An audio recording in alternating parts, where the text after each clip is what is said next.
You're watching Leafs Morning Take with host Nick Alberga and former NHLer Jay Rosehill. The show starts now.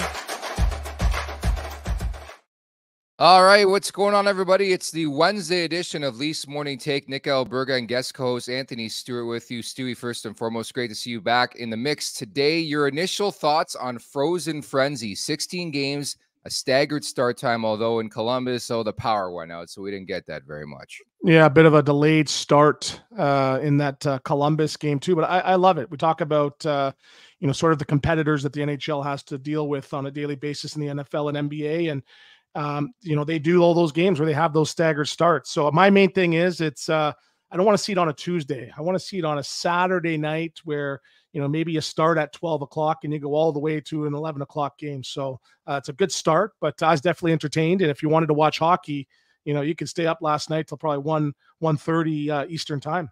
It's funny you say that, and you're right, because I don't know if they were late to the ball in marketing this thing, but it seemed like it really got loud in the last 5 days. And on top of that, I don't know if they meant to do this, but the NBA season started last night. Major League Baseball had a game 7. I just wonder how the numbers will look in the States, Yeah, but you just saw the hype, right? You're seeing, a bunch of people from the NHL on the McAfee show. They're sitting around with no sleeves on. So there's a lot of hype around it. So I think, maybe do a little bit better job of having some marquee matchups, maybe seeing a Bedard versus a Connor McDavid. But again, I wouldn't want to wish the scheduler job on anybody. It's tough. You're going to have some people that are going to be upset, but it's definitely a great start. And I was definitely entertained yesterday. So you're referencing Buchagras. How much would I have to pay you to do a hit on national TV, especially something as big as the McAfee show in a beater? It's Pipes funny. out.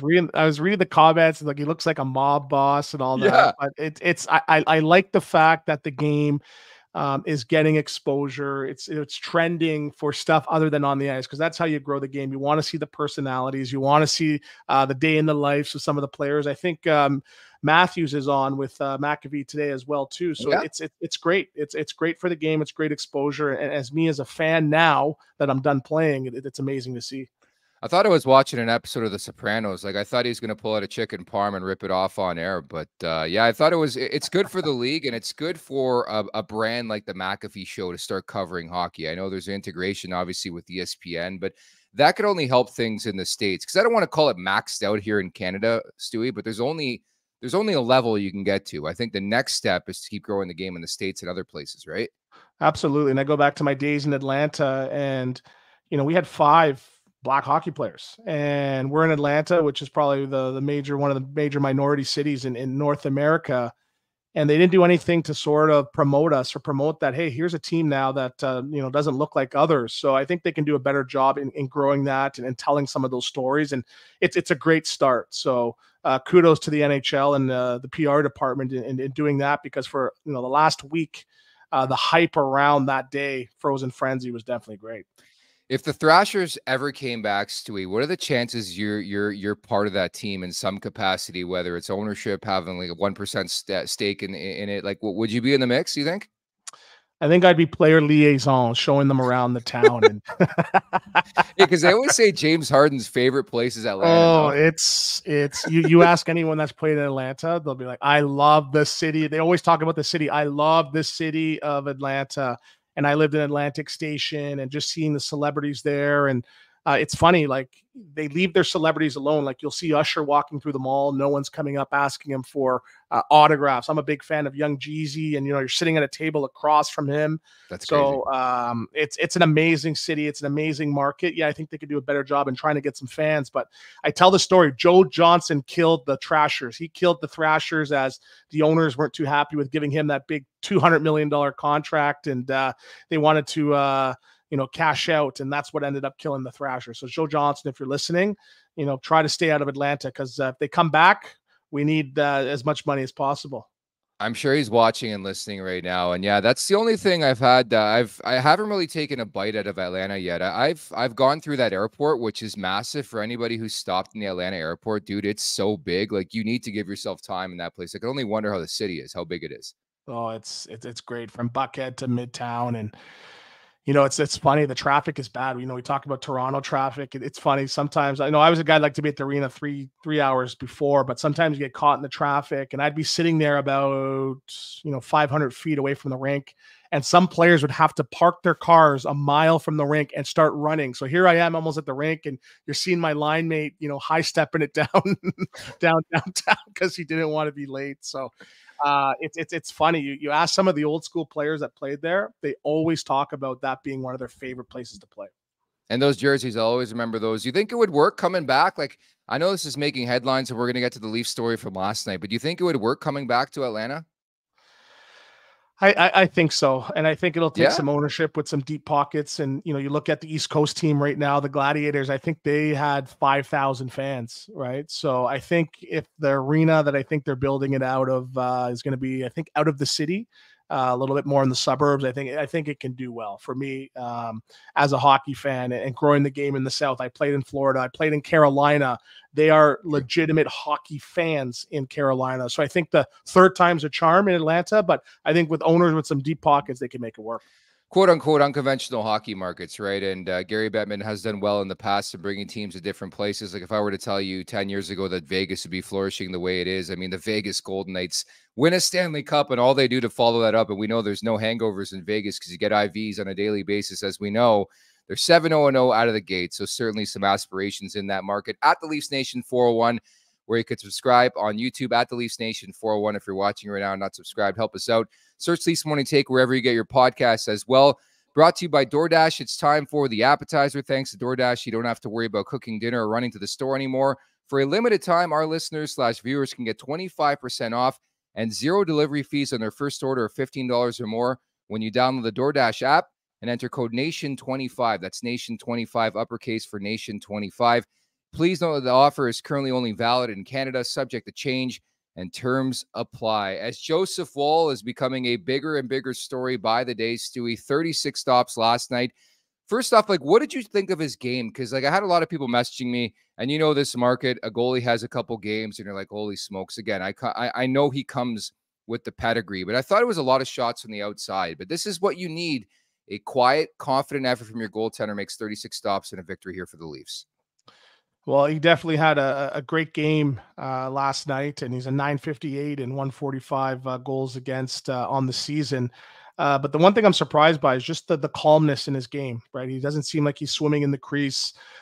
He just finds a way to get in front of the pucks. And then I heard some headlines of him being compared to Carey Price, but I think it's based on his style. Yeah, he's got a long way to become a Carey Price, but I remember when Price came into the league, he just seemed to be in front of the puck, waiting for it to hit him. So Wall's a big guy, similar in stature, where the pucks just seem to hit him. So I like the confidence. I like the fact that he's outside of his crease. He's challenging pucks, and he doesn't look like a young rookie. He looks like a guy that knows exactly, what it takes to be a National Hockey League goaltender. So to do it in this market, I know it's a small sample size, and that's what we talk about Freddie Anderson, a couple of years ago, why I said he was a top 5 goalie in the National Hockey League, to be able to come into Toronto, into the spotlight. And the only headline that ever happened was when you left. That shows what type of goaltender that he was. So it takes a special kind of goalie to thrive in this market. And it's a small sample size, but Wall so far has proven that, hey, when relied upon, he can step up and answer the call. Hey, unbelievably, those comments by Max Domi sort of comparing him and his demeanor, as you mentioned, to Carey Price were taken out of context, and obviously the media in Toronto ran with it. But that's exactly what was meant in the context, I thought, by Max Domi, is that he's very, very quiet. That's the first thing I noticed way back when Joseph Woll made his debut. There's not an overreaction one way or another, and I'm not Mr. Goalie Guru or anything, but I think you playing the game and having been in this league, you have a lot of confidence in the goaltender who sort of reacts secondary. And I think I see that a lot with Joseph Woll, where he's very patient. It's sort of like he analyzes. It's sort of like when you talk to somebody, there's a lot of people in this world where you talk to them, they take in what you say and then they respond. I think that translates to Joseph Woll and how he plays. Again, granted, very early on in his NHL career, but there's this calmness to him I really like, Stewie. Yeah, especially with all the pressure of this year, with the team only making it to the second round last year, and talking about, the core 4 and the window, and, how much is riding on this season. And, to come in relief of Samsonov last game and then just come in and put up another stellar performance. I think that's what's needed for this group. And I think for this team to take the next step, especially in the playoffs, you need that 1A, 1B. So for him to come in early and show, hey, I can play 25, I can play 30. If you need me to play 45 or 50, I can be that guy. So I think that's great. But what I liked as well was the Leafs didn't necessarily switch up their style. They weren't trying to overly protect them or insulate them. You saw the goal on that Ovechkin scored. They weren't focusing on defense on that particular play. And again, so he's shown that he can handle it. And I played with some great goalies in Luongo, Vokoun, Craig Anderson, and you mentioned that there's no high too high or low too low. So again, I know we're a little bit overanalyzing it because it's his second or third start. But again, it's early, but he's showing that, hey, he can do the job. Goaltenders are a different breed. There's no doubt about that. And as you know, Rosie and I had a chance to interview Woolsey back in the summer, I guess, just after the season ended. And the first thing that we realized is that he doesn't have social media, dude, which I think is pretty surreal in 2023, not to have any form of social media. I think that's perfect for a goalie and perfect for somebody who plays in this market, right? Like, it's like he blocks the outside noise, which just tells you more about his demeanor and how he handles life in general and how he just shoves everything aside. Like, even the whole thing with Radko Gudas, like, people are still trying to make that a story, how Gudas sort of hollered in his ear when the Panthers won that series and moved on to the next round. And right away, I think Woll flushed it. Like, you need the memory of a goldfish when you're a goalie, I think. I think so, but I want to see his phone there. He must have a ghost account. Yeah. He might be Le Clapbomb on Twitter or something like that.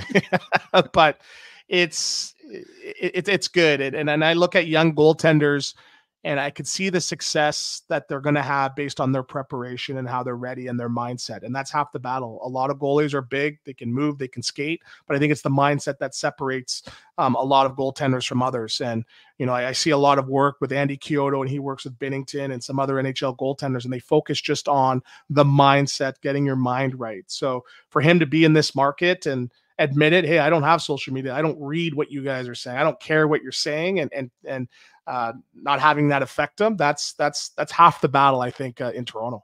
I truly feel like there's a lot of players who obviously read the media, watch the media, but there's also a lot who just don't give a shit. And I feel like Woll is in that capacity. Although, again, he's just getting his foot wet here in this market. Got to ask you too, like, who's the most unique? I don't want to use the word weird, but because every goalie is weird, but who's the most unique goalie you've ever played with, Stewie? There's a lot. Pasi Nurminen or what? No, I don't think I played with him. I'm trying to think.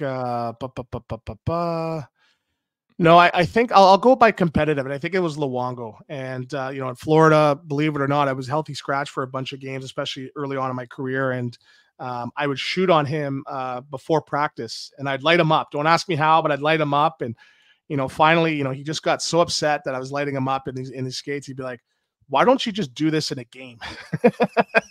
You're lighting me up. Why can't you do it in a game? And I think I had like 2 goals that year too. So I don't necessarily like the word weird. I like the word competitive. Luongo was very, very competitive. I played with Chris Mason as well, where if you scored on him in practice and you celebrated, he would chase you down the ice. What are you doing? So literally, so I like the competitive spirit of goaltenders because there's no high too high or low too low, but they take offense when pucks go in the net, and that shows the competitive side of some of these goalies in the league. Yeah, Mace is very, very competitive. Even if I like trash talk like UC Saros or back in the day Pekka Rinne on social media, the first person I was getting a message from was Mace, man. He does a great job out in Nashville. And I'm happy you brought up Luongo too. Like, my brother was a goalie growing up, and one of his inspirations was Roberto Luongo. Came full circle for some of you who don't know, and Stewie, you're from Quebec too. I'm from Quebec. One of the arenas I used to visit, and I used to go watch hockey religiously with my grandfather when I was a little kid. It's now named the Roberto Luongo Arena. The other is the Martin Brodeur Arena. Just crazy how it comes full circle. It just shows you how quickly time passes too. Yeah, Luongo is a great guy, and I had the opportunity to go to his Hall of Fame ceremony, and I talked to him beforehand and during the ceremony, and it was like we picked up. Like, we didn't really connect over the years, but we picked up from where we left off. We were talking about his wife's family's Italian restaurant, and how I'd order a meatball sub and eat half of it before the game and the other half after the game too. So great goaltender, but even better person. Speaking of better person, I mean, you're an absolute stud. We hit it off from day one at Sportsnet. You brought me to a restaurant in Vegas, and forever I'm indebted to you because I know you love Italian food, and that place rock. What was it called again? Mangiano's? Maggiano's. And that's the Yeah. thing. When you go to Vegas, like it's tough to really eat every single day, but that is the key to a good Vegas trip. One family style at Maggiano's that you're set for the rest of the week too. So no, that was great. I think we had some chicken par. We had everything. We had everything. That was All-Star Weekend in Vegas a couple years ago. We got our feet on and then we hit the club. It was an unreal night. Dude, Auston Matthews, I don't know if you've read his first couple games of this season, but there's like a swagger that's back. Like Stella got her groove back, man. Like a goal and assist last night, ends the mini 3-game slump. What have you seen in his game early on here?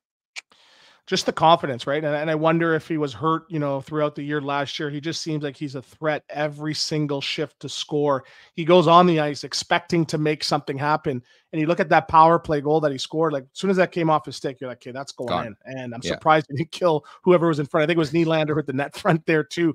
So we talk about shots being a weapon. There's 2 or 3 guys in the league. And, we talk about Ovechkin and Stamkos. His shot is a weapon.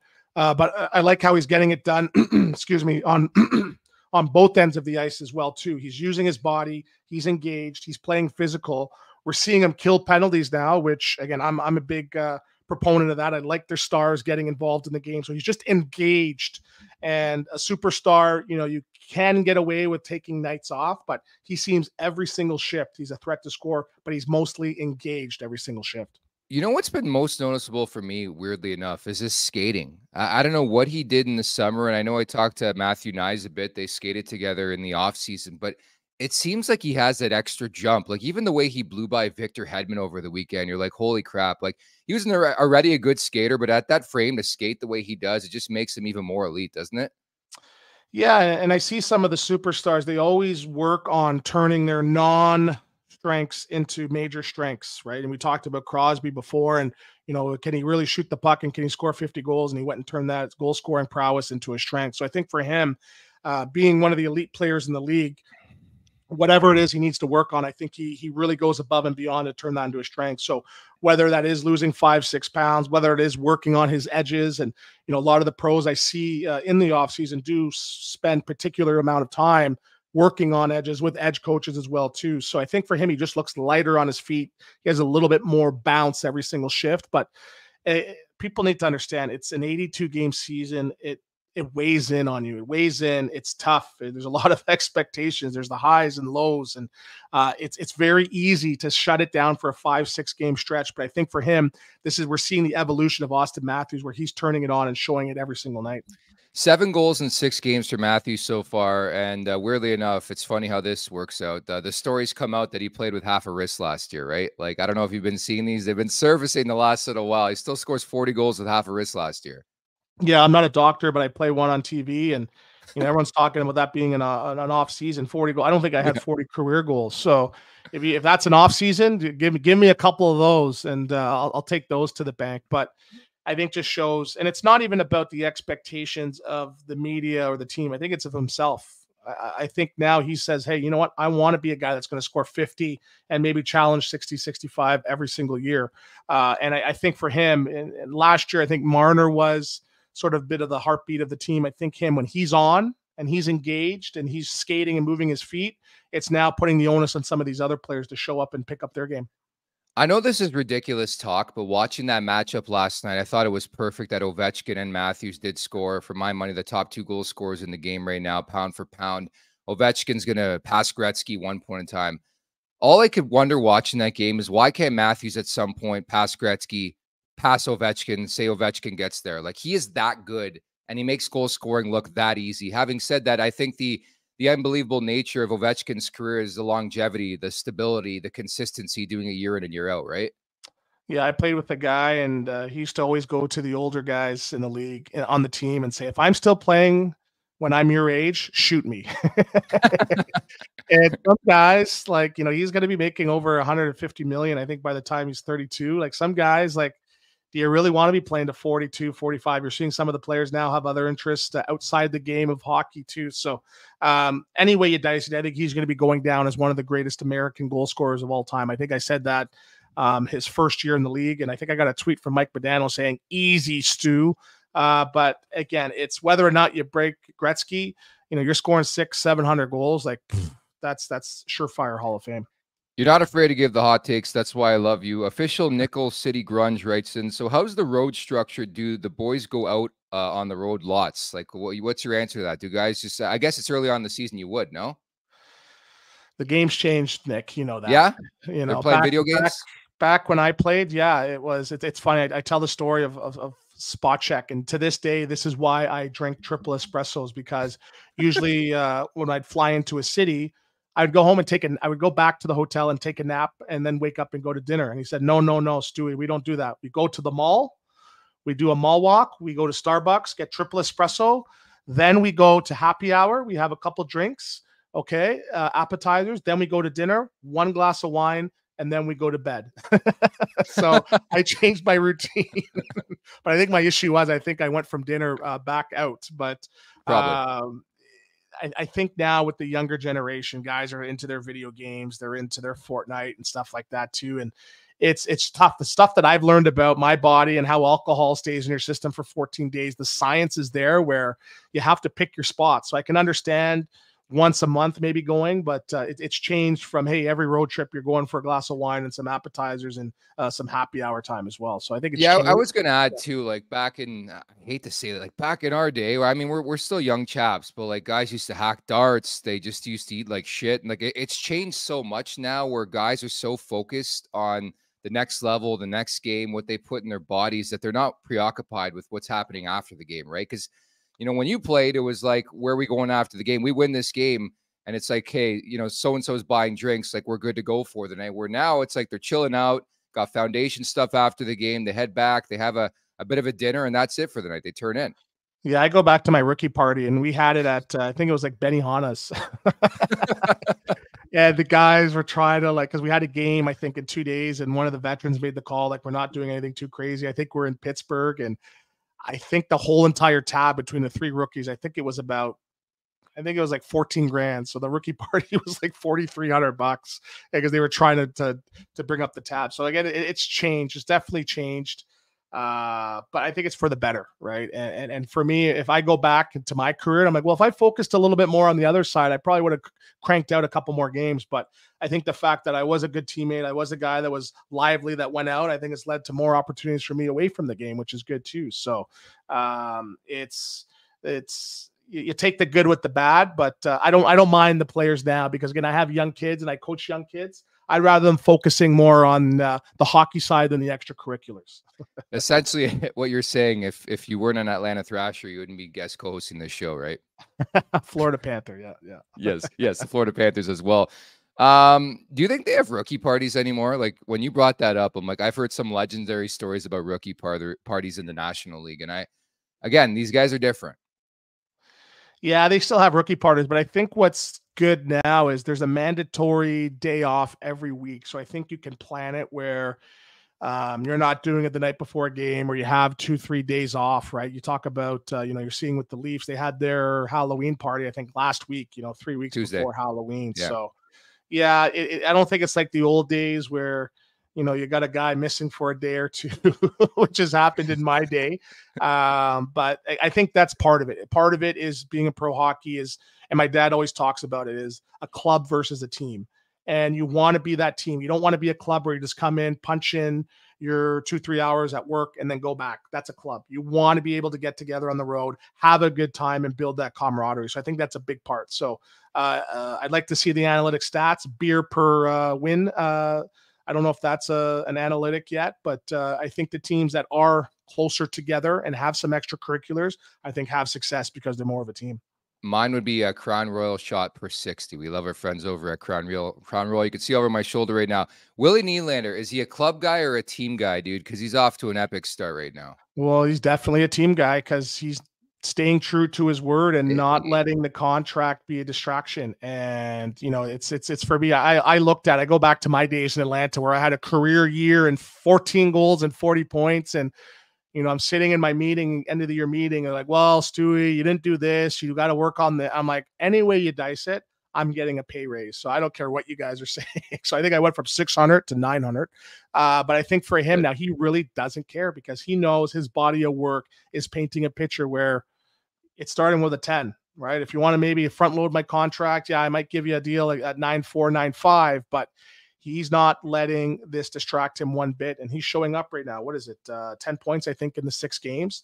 And, that's a 4-1 game, but that goal that he scored, like that was an elite play where, it could have easily been a 2-1 game for the Washington Capitals. But again, he now made an elite play. He's an elite player. He's a game breaker, and he's proving it whether it's a top player or not on his line. It doesn't affect his game. So, if he has another 40 goal campaign, which I think is definitely within his grasp, we might be getting into the 10-5, 11 million conversation. So he's earned every single penny, whether that's with Toronto. I know he wants to stay, but he is showing that he's a big, big part of this core 4. I love people trying to play the blame game. It's like, oh, why didn't they sign him in the summer? Well, maybe he didn't want to sign. Maybe he wanted to wait for the year. And now all of a sudden he's getting all these points. He's racking it up. And you got dumbasses like me tweeting that he might get more than Auston Matthews. But like, where's that? Is he making money by the game? I guess is my question. Like, I'd love to ask you, like, is he making money by the game every time he scores, every time he makes a nifty play? Like, he was controlling things. And I said this perfectly, I thought, last week, where he was already a star, but he's sort of turning into a superstar now. And I know, again, very early on, but this is transferring over from last season too.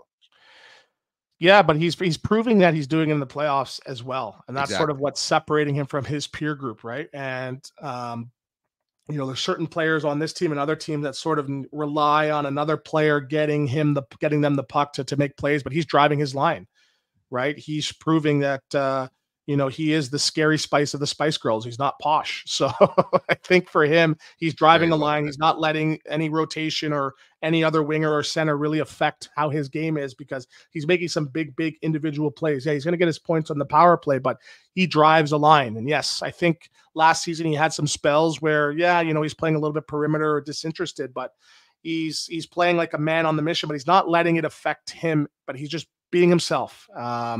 So whether that's a game by game basis, I think he's already painted a good enough picture where I'm a $10 million guy.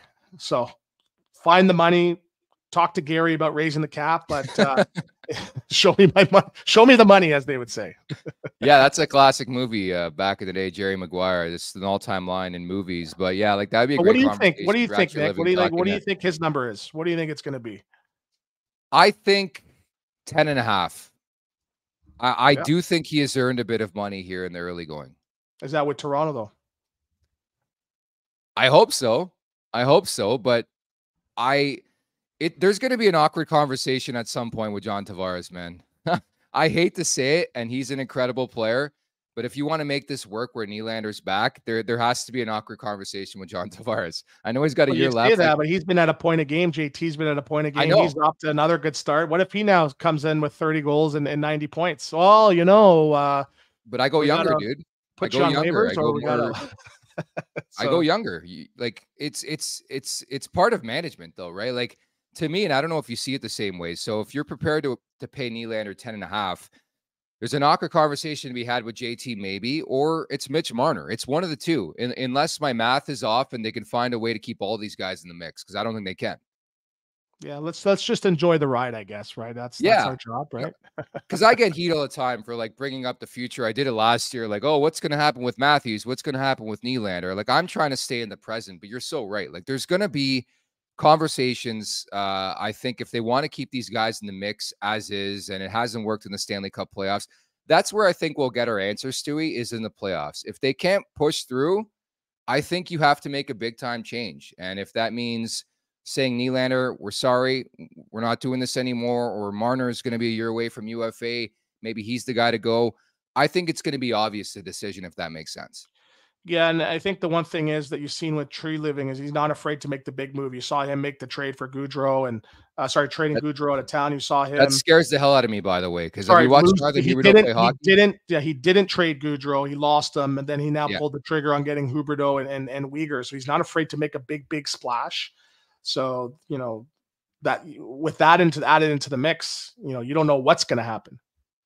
That big splash in Calgary, couple of those big splashes, Kadri, Huberdeau, There's pandemonium in Alberta right now. I'll just say that. But I'm glad you brought up the name John Tavares, because I want you to circle this, remember this, maybe in a month from now when you're doing this show again, and JT's going through a rough patch where he's struggling and picks up 1 point in 6 games and everyone wants to trade his ass and hates him.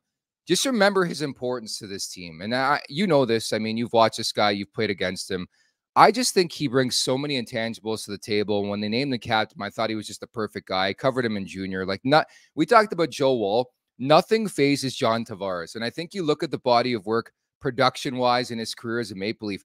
I think he's lived up to the contract, dude. Year in and year out, A, he's been healthy, and B, he's produced. I don't know what more people can want. But again, it is Toronto. I think he's built for this market. Yeah, and I think the issue is they have, 3 other superstars / stars in Marner, Matthews, and Nylander, right? So I think he goes underappreciated, right? And we every year, I think 2 or 3 times, what's going on with JT? And I look at the stats, and he's at a point a game or just under a point a game, and I think people don't really understand. It's tough to be a point a game player in the National Hockey League consistently. And yes, the foot speed isn't what it used to be, and it's not a forte of his game, but you look at that game yesterday, they could have easily been down 2-1, 3-1, 4-1, but he scores that big goal with that big tip. So he makes plays. He goes to the hard areas. He's not afraid to get to the net. He's really good at the bumper guy on the power play as well. He's playing the flank as well. So for me, he's come as advertised. But I think he goes underappreciated because there's 3 other guys. But if you're in Columbus or if you're in some of these other markets, San Jose, you're going to be like, man, I wish I had a John Tavares. So I think it's an abundance of richness of the forward group with Toronto that has him be underappreciated. Yeah, and I give him credit because he wanted the smoke by coming home, and he releases the whole picture and all that, leaves Long Island. He's still hated there like 6 years later, but he wanted to. Who's more hated, him or you in Long Island, by the way? I would probably say him now because I've softened. We did a couple things at All-Star Weekend with some Islanders. You were stunned at that. Some Islanders folks in the mix there. And I'm like, yeah, man, I've really made amends in that market. Oh, that's funny. We can't divulge what happened. But nevertheless, yeah, like JT wanted that smoke, dude. He wanted that smoke, and I'll always credit him for that. Like, it takes the right person, A, to want to come home, B, to come home, to be the captain of this organization and this franchise and produce. And I don't think he'll ever get the credit for that. It's like in the playoffs, or it's whenever, when he's going through a rough patch, when he looks slow, it's like next man up, right? It's just this market. Like, I have people texting me on a daily basis, where's Mitch Marner? I'm like, can you relax? It's 6 games into the season, but that's this market, right? Yeah, and I had an opportunity after I had my career year of 40 points to sign with the Maple Leafs, and my agent's like, really? He's like, they can bury your contract on the way to burying 5 more of your contracts. So we highly advise you don't sign in Toronto because one thing goes wrong, they could bury. So there's that pressure, right? Where there's that pressure to win. There's the media, and you're either really, really liked or you're really, really, really not liked in Toronto. There's not really a middle ground with the Maple Leafs. And, I've had buddies over the past where they've been offered an abundance amount of money to come and play, but they can't necessarily handle the scrutiny that comes with it, right? And, I play with Brian McCabe, and, when I was with him in Florida, we always talked about the Brian McClutz, where he was on the front page of the Toronto Sun because he crashed it. Like, what other market is that where you're on the front page of the city newspaper because you fell into the net? So it's tough, and it takes a special kind of person. It's specialer than me because I couldn't handle it. So for him to do that and jump into the limelight head first and saying, this is my city, I want to be the captain, I want to be the guy that rights the ship and rights the wrongs of 40 or 50 years since winning the last Stanley Cup, that shows what type of person and leader he is. What year was that where you almost signed with the Leafs? 2012, maybe. Yeah. So you would have been teammates with Jay Rosehill. Yeah. Yeah. You would have been mucking it around with him. That's he could have fought all my battles for me. I've been chirping out there and he could have fought. Yeah. So was that your former coworker at Sportsnet that was talking to you, Brian Burke? It was either him or Notice. Yeah, I think. Yeah. That group. Yeah. Yeah.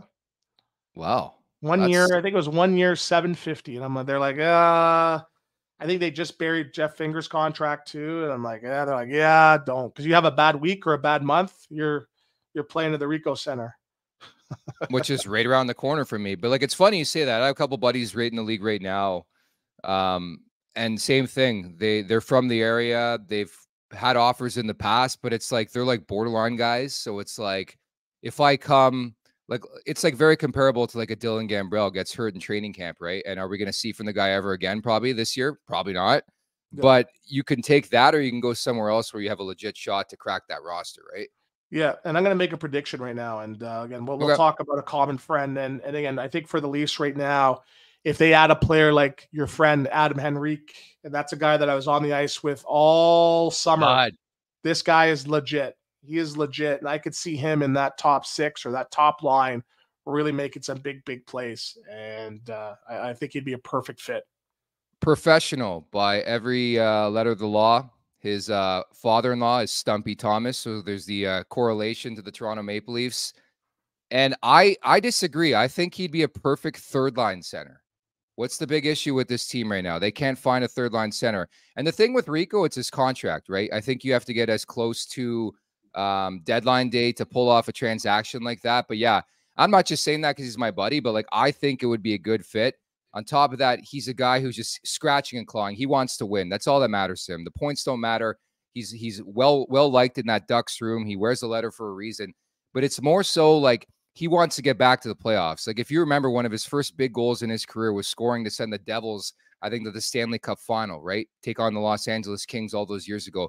But like he's a clutch player. It might have been to send him to the conference final, but nevertheless, like he's a clutch player and he's a guy who can get the job done when it matters. And they're always looking for that tertiary scoring, right, Stewie? Yeah, that tertiary. I think I've trademarked that too. And I think for him, it's, you watch a lot of games on TV, but being on the ice with him, seeing his individual skill, like I was shocked. Like he could make some plays. And I said the same thing with Phil Giuseppe. And, a lot of people called me out on this last year. I'm like, this guy's an NHL guy, could score 10 to 15 goals. And he's on his way to doing that. I think with Rico, again, he could score 25 easily, right? And he could be that tertiary scoring guy that win some faceoffs. He can play on the wing as well. Yeah, I agree. He's a Swiss Army knife type of player. And I think every team that's contending needs a player like that. Kills penalties as well. So, yeah, we're fully endorsing that. But I want to see the Ducks do well as well. Frankie Vetrano scores the winner last night, and that was a big-time win for them in Columbus. They were part of that that the power was out in Columbus, so they had a late start to their game where they're ready to go at the barn. And then all of a sudden they go back to the hotel. So, yeah, that's certainly somebody to monitor. I've been saying that for a couple weeks now, that I think Henrique would be a good fit. And again, it's really early. I mean, we're still months away from the trade deadline, but that's one of the things for me, Stewie, is like the gaping hole is like a third line center or like that type of guy who can kill penalties, be a Swiss Army type guy, and obviously like a defenseman or two, right? Yeah, but we talk about the dreaded cap, right? And I think you're going to get a text from Henrique saying, like, dude, I'm trying to get to Colorado. Why are you guys canvassing trying to get me to Toronto? I think he'd be open to it. I'll just say that. Yeah, but I think now, like, again, with this group too, 6 new forwards, including Nyes, it takes time to figure it out. It takes time to get accustomed to the city, the media, and all that. And right now, the team, what are they, 4-2? So they're winning right now, despite some guys struggling and not getting that chemistry. So, yeah, in a perfect world, yeah, I can give you exactly what the team needs, but how do you fit that under the cap without affecting the chemistry, affecting trading a big piece as well, and disrupting what you already have going on that seems to be working so far early in the season? Man, did you see Zadorov, what he had to say about his team yesterday before the game? Oh yeah, he just chirped him, but again, I like that you can be honest, and the fact that he can say that, he backs it up, so he has the respect of his teammates too. But I can imagine if someone said that in Toronto, imagine that. Well, who was it? Who was the goalie that said something and then they ran him out of town? Oh yeah, Babcock's like, I just wanted to play goalie. What's his name? The American guy. Could somebody in the chat bring it up? Oh, Sparks. Garrett Sparks. Remember he said something and Babcock just flushed him. He's like, I don't want my backup goalie saying anything.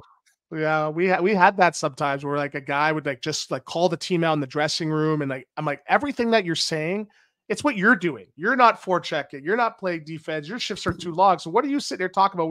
You need to do that. So I think the accountability goes both ways, and for him to speak up and not have it really essentially for people to say, yeah, he's right. That just shows sort of what's going on in Calgary right now.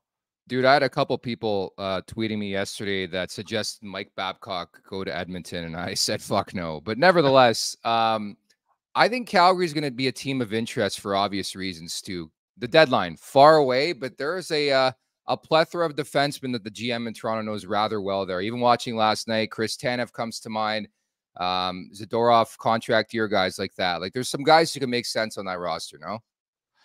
Is Hanifin re-signing or? It sounds like he's close, actually. Yeah.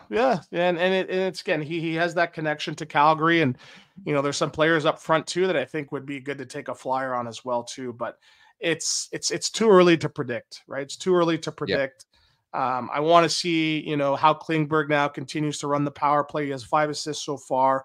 I want to see some other guys step up and see what they're giving with increased ice time. I'd like to see how McCabe pans out as well too. What's going to happen with Brody? So see what's going on with this core before you now start hitting the shopping center trying to replace everybody. Yeah, what shopping center would that be for you? Scarborough Town Center? No frills. No frills. Yeah. I thought you said the Scarborough Town Center. No frills. Yeah.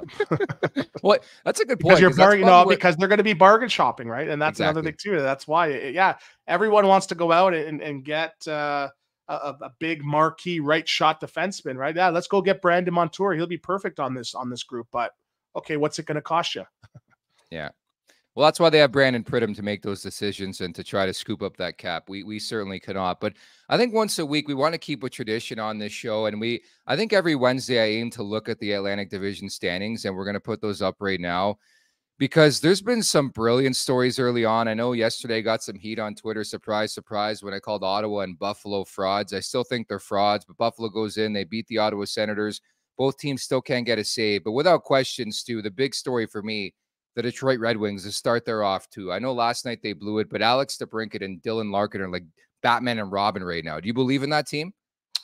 I do. And I kept saying, like, look how young this team is, but you're seeing guys like Sherratt, Comfer, and Larkin, and like they're not a young team. They have some great players and Raymond and Siders too, but they have some very capable players, and they have guys that have been through the ringer that know what the day-to-day life is in the National Hockey League too. And so they have those veteran guys sprinkled in with some of those young core. And I think they've been getting the goaltending so far, and that's the key to their success. And, for me, and I'm not going to say I may or may not have predicted the downfall of the Boston Bruins. They're sitting at 6-0-0, and I think I had them not making the playoffs. So I'm not going to confirm or deny that I said that, but again, there's a lot of big surprises too. But again, we talk about the league being in segments. We're in the middle of segment 2. Every 5 games, you sort of reassess. Yeah. Let's chat after game 18-19 to see exactly where everybody's at. Yeah, Stewie does love those 5-game segments. And on Boston, I'm right there with you. Like, weirdly enough, they're 6 for 6. I still don't know if they're legit or not. They've beaten Chicago twice, Nashville, San Jose. The most legit team in that 6 is the Los Angeles Kings, and they beat the Anaheim Ducks, who are a cellar dweller. I was trying to look, like, when's their first legit game? It's Saturday against Detroit. They play the Ducks tomorrow. They play the Panthers Monday. They play the Leafs on November 2nd. Like, that's when I think we're going to find out what Boston is, because you lose players like that, and this Poitras kid, that's a great story and all that, and they have some good players on that roster, but how do you do against, like, the elite teams is my question. Yeah, and, for me, I talk about the loss of Bergeron and how big of an impact he had, not just on the ice, being a Selke guy and perennial Selke winner, but just his impact in the dressing room, in the community, right? A lot of times when you're going through a lull or the team struggling, it was Patrice Bergeron that would step up and make something happen. So the fact that he's gone now, you're now putting that onus on different guys, Marchment and some other guys, Marchand, and other guys. Are they really ready to handle that limelight and handle that pressure that Bergeron so easily handled the last 15 years of his career? So that's why I had them not making the playoffs. And I can see my phone dinging up right now on social media saying, remember when he said Jack Campbell was winning the Vezina, blah, blah, blah. I don't want to bring it up. I've been waiting for them and the downfall of the Boston Bruins now for the last 6 years. And every year they keep proving me wrong. So that just shows what type of core they have, but what expectations to excellence they've had the last couple of years as well. All I'll say is God bless Kyle Dubas for not re-signing Jack Campbell. And number 2, people scoffed at my explanation as to why I wasn't a Jack Campbell guy. The guy walks his cat, okay? He walks his cat. Am I shocked by the fact that he can't make a save anymore? No, it just shows you Sheldon Keefe's system actually worked. So is that an analogy? He walks his cat, or he literally walks his cat? Dude, this guy I think it was a story during the pandemic, but he was talking about how he took his cat for a walk. And I said, when I hear that, I'm like, okay, should you be a goalie in the NHL? Probably not. Well, we talked about earlier at the top of the show how some goaltenders are weirder than others, right? So again, the conundrum of the Maple Leafs goal crease, it continues, right? And I always talk about the Philadelphia Flyers. I said the crease has been cursed since Hextall, so it's a tough market. But really now you appreciate guys, like Curtis Joseph and Belfour, and how great those guys actually were. I'm getting a buzz in my ear. I think it's Two Cats that he has. Weirdly enough, that is my favorite bar in downtown Toronto. Go figure. You're banned now. You're crapping on cats. They're going to ban you. Yeah, I'm shitting on cats, so I'm banned from Two Cats. Nevertheless, Don't mess with cats. Isn't that the name of the Netflix documentary? Yeah. Don't fuck with cats. Yeah, I watched that too. Pretty gruesome shit. If you want to check it out over at Netflix, who doesn't sponsor this show? They should. The Betano wrap up is presented by Betano.ca. The game starts now. 18 plus. Please play responsibly. So we had 16 games yesterday in the NHL, and I put together a fun 16-team parlay just for the hell of it because Frozen Frenzy. I actually went 12 for 16, if you can believe it. Like I was almost there, I was going to, and again, we're friends, so I was going to chirp you on Twitter, but I was going to call you a coward for only putting 25 cents. You should have put $25 on. Imagine that if you hit that. So I made the joke on my NHL podcast. Cats. If you hit that, you could have bought 2 cats. I don't know, dude. I don't know anybody in the chat who bets, or if you bet, Stewie. Like, I find I work too hard for my money, and by working hard, I turn on this blue screen behind me and I set up this great background with our fantastic sponsors. But I work too hard for my money, and my one problem with betting is I can't bet too much. I can't get to that level where I'm throwing out like $100 on a bet, man. I bet just more for leisure. Well, I'll give you a good rule of thumb to live by with betting. Whatever you want to win, you have to be willing to lose. So that's a good way to sort of gauge how much to put on. So yeah, everybody wants to win 5,000, but are you willing to lose 5,000? So if the answer is no, well, then you got to lower your expectations a little bit. It's funny you say that because last year, and I think Rosie shared this story on the podcast, he was in Vegas and the Capitals were there at the same time. And Rosie actually bumped into Alex Ovechkin at like a table in Vegas. Oh, really?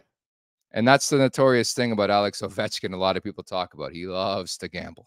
Yeah. So I'm not a big gambling guy. Like when I go to Vegas, I'll play a little bit of roulette. A little bit, yeah. Tournaments here and there, but that's a good rule of thumb to sort of keep me honest and keep me accountable. I got chirp. Speaking of accountability, TML, what other jobs does Nick have besides this podcast? Well, I actually co-host the NHL Fantasy on Ice podcast, available wherever you find your podcast. It's only the top fantasy podcast in the world, so make sure you check it out. No big deal. Aside from that, not much. Stu, so just a quick look, I guess we did the Betano wrap-up, didn't give a bet for today, and bless us on that front. The Devils and the Capitals, the only game. Ovechkin, we didn't even get to that. He had like 13 shots on goal last night, but I would look at the shot prop again. I think he's starting to feeling it a bit. I would look at the over in that game. And Jack Hughes, man, I'm sure you've seen this kid skate in the GTA. He has 14 points in 5 games. I think, again, very early, but the Hart Trophy could be Jack Hughes' to lose this season.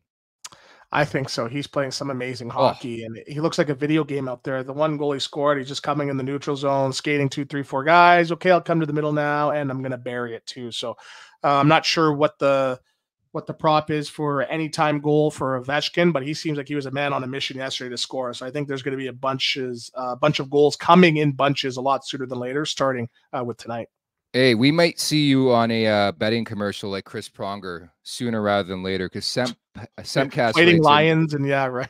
He's in every commercial. Great gambling advice, boys. That's good. It's fair advice. I'm happy you brought that up because that is my concern, and you chirped me, and rightfully so. I put 25 cents down on a 16-team parlay. I'm trying to win $1 billion. Well, I got to put 25 cents down.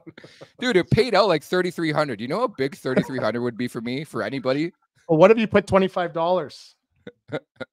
Yeah, but it was one of those like Hail Marys. Like I ain't fucking winning. That's what it was. Okay, put $2, $5 down, like 25 cents. Then you tweet it too. I'm like, oh man, like. So. This has been the Gambling Corner with Anthony Stewart. Stewie, we'll leave it at that. Great stuff, and we'll talk next month. Okay. All right. Thanks a lot. The man, the myth, the legend himself, Anthony Stewart, Jay Rosehill, back in the saddle tomorrow. We're going to tee up the game against the Dallas Stars. Many thanks to everybody in the chat. I guess Stewie didn't want to wait around for the end of the show, which I love. Many thanks to Aaron Bordato as well. Everybody in the chat, you guys were fantastic. I'm flying solo to wrap this thing up. I'm Nick Alberga at the Leafs Nation 401, where you can subscribe and listen here on YouTube, and we'll talk tomorrow. Take care. Thank you for watching Leafs Morning Take. Hit the subscribe button to never miss a show. And for more, visit theleafsnation.com.